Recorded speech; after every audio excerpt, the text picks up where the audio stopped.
ഓം ഗുരുർബ്രഹ്മ ഗുരുർവിഷ്ണു ഗുരുർദേവോ മഹേശ്വര ഗുരു സാക്ഷാത് പരം ബ്രഹ്മ തസ്മൈ ശ്രീ ഗുരവേ നമഃ. ചിദ്രൂപേണ പരിവ്യാപ്തം ത്രൈലോക്യം സചരാചരം തത്പദം ദർശിതം യേന തസ്മൈ ശ്രീ ഗുരവേ നമഃ. ജയനാരായണ ഗുരുപ്രിയേ ശിവഗിരീശ്വരീ ശാരദേ ചതുരാസ്യാക്ഷി ശരചന്ദ്രമരീചികേ. ഓം ശ്രീനാരായണ പരമഗുരുവേ നമഃ. ഓം ശ്രീ ശാരദാംബികായേ നമഃ. ശ്രീ ഗുരുവും ശ്രീ ശാരദയും കുടുംബത്തിലെ മുഖ്യ അഡ്മിൻ ശ്രീ അനിൽജി, ആചാര്യൻ ശ്രീ മനോജ് ശാസ്ത്രി സാർ, ശ്രീമതി മേഘ ടീച്ചർ, ഈ ഗ്രൂപ്പിനെ നല്ല രീതിയിൽ നയിക്കുന്ന മറ്റ് അഡ്മിൻ പാനൽ അംഗങ്ങൾക്കും ആത്മമിത്രങ്ങൾക്കും കുഞ്ഞുമക്കൾക്കും എൻ്റെ വിനീത നമസ്കാരം. കർക്കിടകം 1 മുതൽ കന്നി 5 വരെ നടത്തിവരുന്ന ആത്മോപദേശ ശതക മഹായജ്ഞാചരണത്തിൽ എനിക്ക് മനനം ചെയ്യാൻ കൈവന്നിരിക്കുന്നത് 35-ാമത്തെ ശ്ലോകമാണ്. വിരസവും നിർജീവവും മൂല്യരഹിതവുമായ ആത്മീയ ലോകത്തെ അതിൻ്റെ തനിമയിലേക്ക് ഉണർത്തിക്കൊണ്ടുവരുവാനായി ഗുരുദേവൻ രചിച്ച സർവ്വ വേദാന്ത കൃതിയാണ് ആത്മോപദേശ ശതകം. ആത്മാവിനെ കുറിച്ച് ഉപദേശിക്കുന്ന 100 ശ്ലോകം, ആത്മാവിനോട് നൽകുന്ന ഉപദേശമെന്നും അർത്ഥം.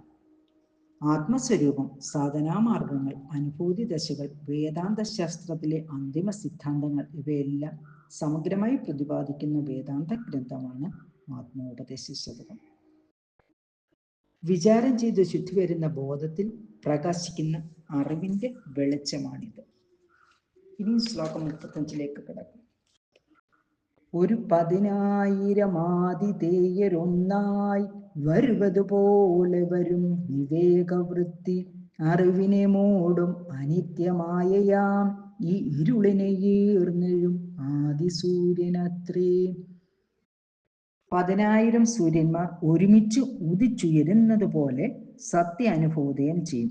അഖണ്ഡബോധ സ്വരൂപമായ സത്യത്തെ മറച്ചിരിക്കുന്ന മാഞ്ഞുമറയുന്ന മായയാകുന്ന ഈ അജ്ഞാന ആവരണത്തെ ചിന്തി ദൂരക്കളഞ്ഞ് ആവിർഭവിക്കുന്ന ആദി കാരണമാകുന്ന നിർവികൽപ്പജ്ഞാന സൂര്യനാണ് ഈ അനുഭവം.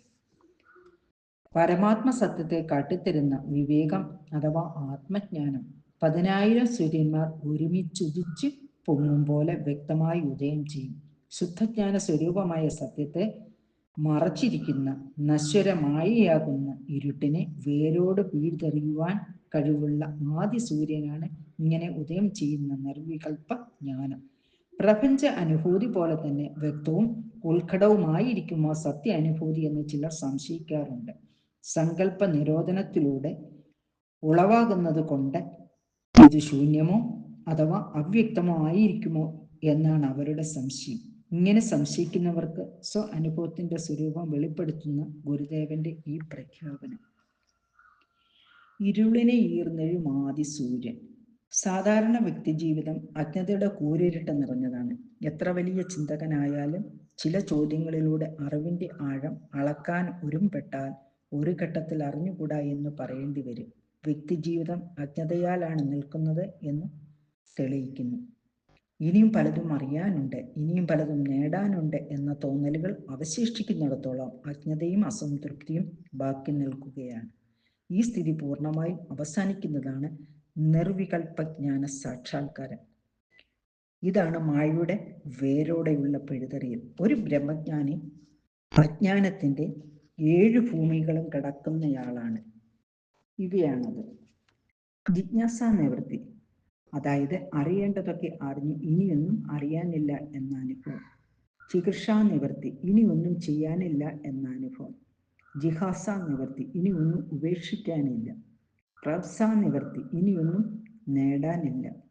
ശോകനിവൃത്തി, ശോകമില്ലാത്ത അനുഭവം. ഭയനിവൃത്തി, ഭയമില്ലാത്ത അനുഭവം. സർവസങ്കല്പ നിവൃത്തി, ഒരു സങ്കല്പവുമില്ല. ഈ അനുഭവങ്ങൾ വന്നു ചേരുന്നതാണ് പൂർണ്ണമായ അജ്ഞാന നിവൃത്തി. കയറിൽ പാമ്പെന്ന പോലെ ഏതൊരു നിർവികൽപ്പ ബോധത്തിൽ ഈ പ്രപഞ്ചം പ്രതിഭാസിച്ചു കൊണ്ടിരിക്കുന്നുവോ അത് സാക്ഷാത്കരിക്കപ്പെടുന്നതോടെ മേൽ വിവരിച്ച മായ മാറി പൂർണ്ണമായ അജ്ഞാന നിവൃത്തി സംഭവിക്കുന്നു. ഇതാണ് ഗുരുദേവൻ ഈ പദപ്രയോഗത്തിലൂടെ വിവരിച്ചിരിക്കുന്നത്.